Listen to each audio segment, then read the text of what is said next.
I begin, I'd like to say something about myself. My name is Adisa. I'm originally from Serbia. I work in Germany. I'm executive director of ACEEU, which is Accreditation Council for Entrepreneurial and Engaged Universities, where, as I said, we're the ones who came up with the idea in the first place. We always had the idea that the soft skills are really relevant, but they're not taught enough at universities, and they are desperately needed in the industry, as we've seen so many times. Talking to different industry representatives, so we thought, okay, let's try to come up with a project where we will try to develop concrete, practical tools to try to instill these skills in students. Today, I'll guide you very quickly through one of the skills that we selected and one of the tools that we thought could, based on our research, could actually foster this particular skill. And it's the one that really is difficult to pronounce, purposefulness. Does anyone know, like, if I gave you the word purposefulness, what would you say? What is the first association that comes to your mind? To feel purpose in your life. Okay, yeah. Anyone else? When you hear purpose or purposefulness, what do you associate it with? Provide just water, wash water, but take to the point. Uh-huh. Anyone else? All right. No association so far. Sorry? No association? No association so far, just keep additional information. Okay. So as I mentioned, we carried out a study, actually colleagues from Riga Technical University carried out a study where we looked into different skills, we analyzed different reports, and purposefulness we define as the quality of having a sense of direction and a strong motivation to achieve a specific outcome. This is exactly how we wrote in the panorama, in the skill panorama, one of the reports that Orla presented a bit ago. Basically, it is something that often we would correlate with intrinsic motivation. So basically doing a job not because you want to get a salary, but rather you feel intrinsically motivated to contribute to the industry, to learn, to grow the company, to just find meaning in what you do. This is in the context of job, but also the same thing we see in education. When students don't just go to university because they want to get a degree or make their parents happy. They go to university, they study what they study because they feel the intrinsic drive and curiosity to learn and to contribute to the particular field. So it's something that is very personal and something very deep and something that many people struggle with.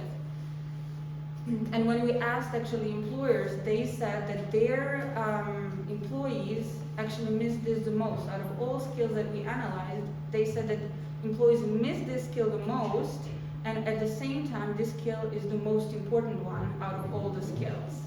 So it's basically when you hear a lot about employees being disengaged, employees not caring about the work, employees just want to get the work done, but they don't really feel they're not in the flow, they're not in the work itself. So this is something that we talk about when we talk about purposefulness. And a lot of researchers, scientists, psychiatrists were discussing and exploring this particular concept. For example, Viktor Frankl, one of the Austrian psychiatrists, was particularly interested in this concept itself, as he saw that lack of purpose, for example, was one of the main reasons of human suffering, of people being depressed, people feeling disengaged with who they were, people having crisis identities, people going a different lengths to just self-destruct in a way. And this is something that he was really curious about. Another scientist, Damon, said that, for example, this is, as I mentioned a bit ago, that a sense of purpose is when you see your job as a calling, not just as a workplace or as a meaningless company.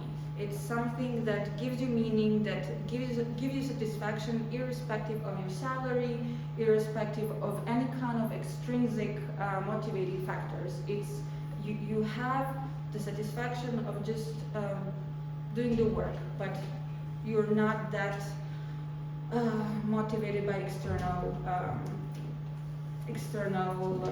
criteria.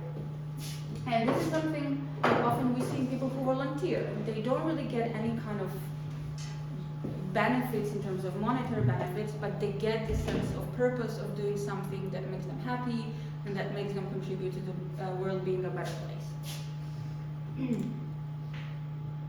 So, as I mentioned, Viktor Frankl, he is actually the father of logotherapy, as you may know. He mentioned that, again, when people lack the sense of purpose, they stray away from what is good. As I mentioned, a lot of researchers were perplexed by the concept of purposefulness, and they developed different questionnaires or scales in which you can actually measure your level of purposefulness.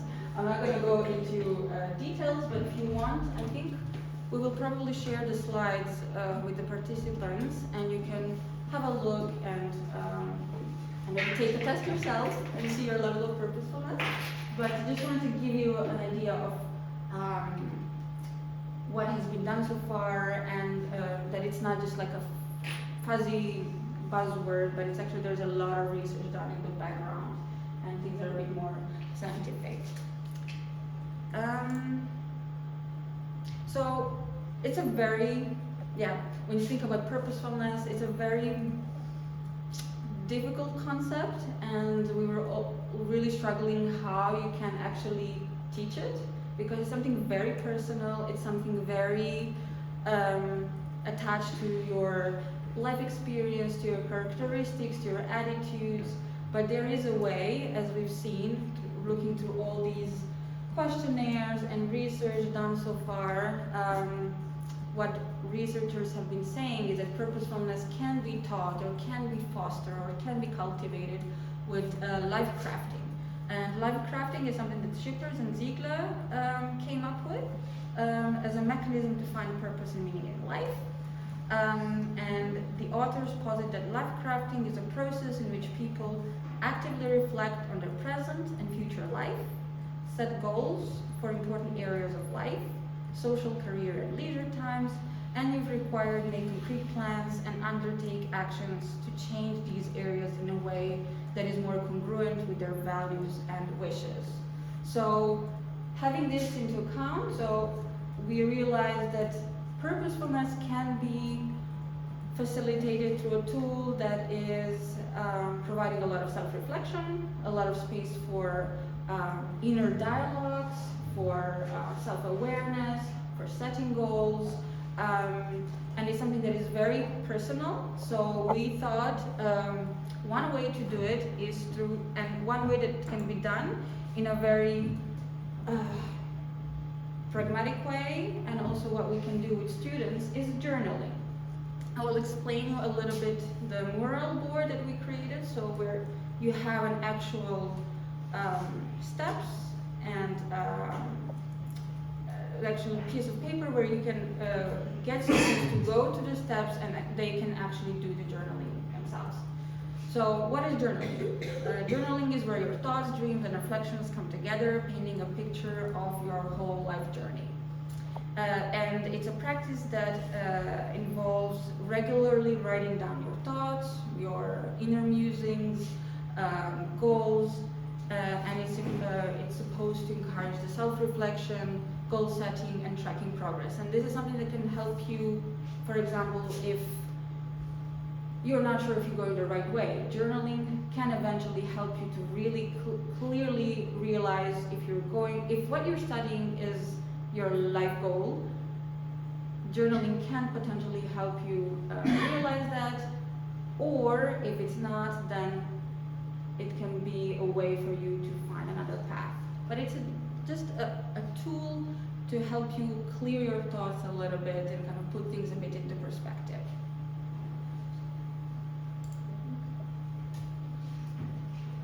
So journaling can be integrated into regular activity of STEM lessons. The beauty of the tool is that you can easily integrate it in the class if you would like, but also this is something they can do, students can do from their homes. It's a very personal, individual activity, so it's self-paced. They can do it from home. They're not supposed to obviously share it with anyone, so there is no workload on the teacher's side.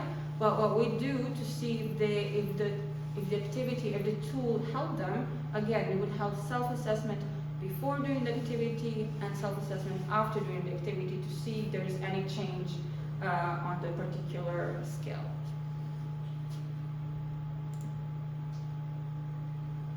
So, what will students attain by doing the journaling? What are the learning outcomes?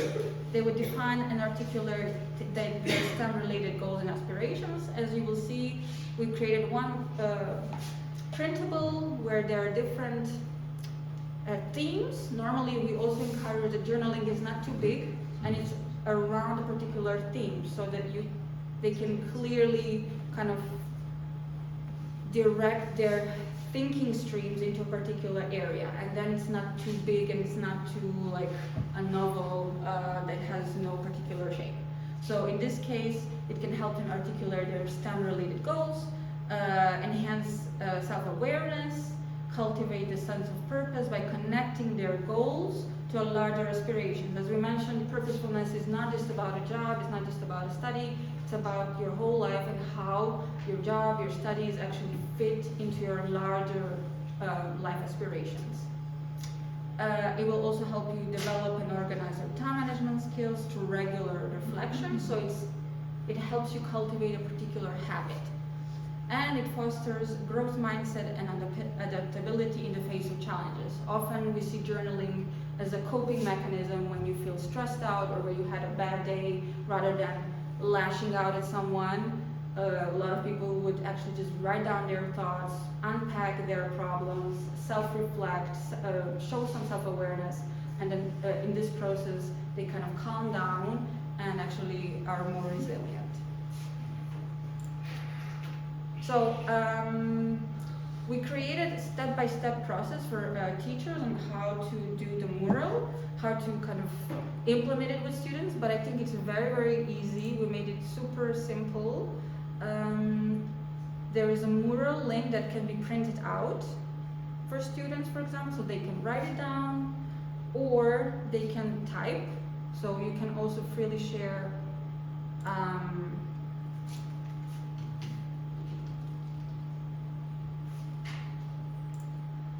the digital format.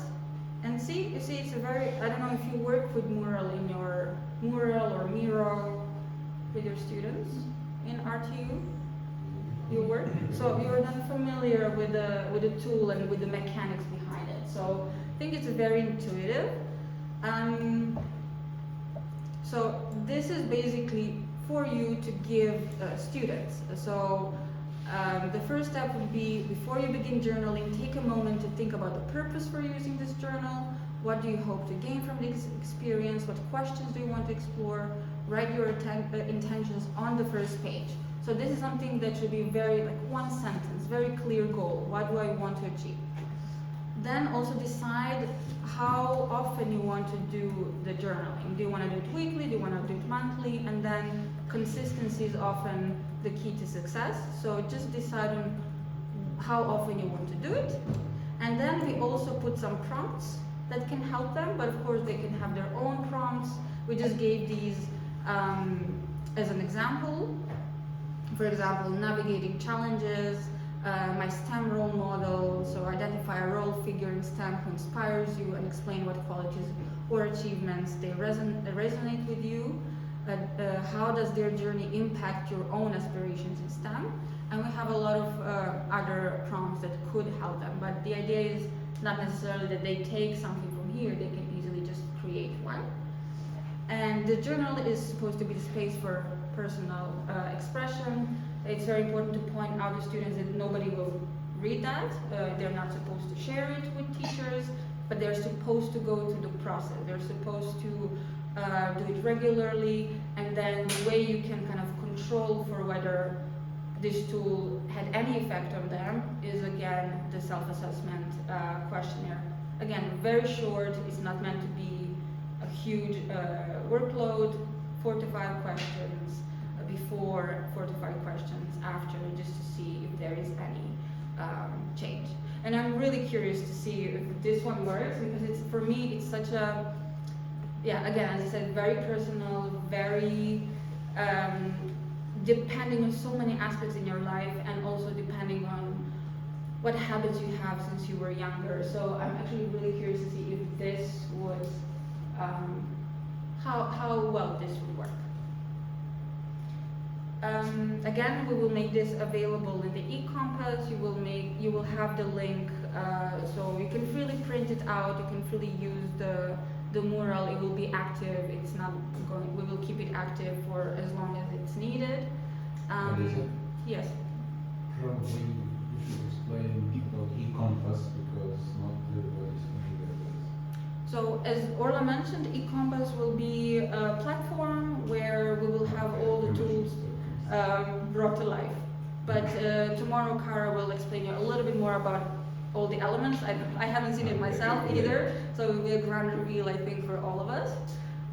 But yes, so the tools will be available in the compass, but also in the compendium, right? So you will have the PDF version, you will have more interactive version. You can also print things out for students. I don't know if students like more digital solutions or they are more old school and like paper. I'm more for paper, but it's really up to you. You can also really, I think, modify these tools. So again, depending on the needs of your students, depending on the needs of your classroom, how you want to integrate it in your lessons. This is something that is important to mention. This is not like set in stone. You can freely modify it.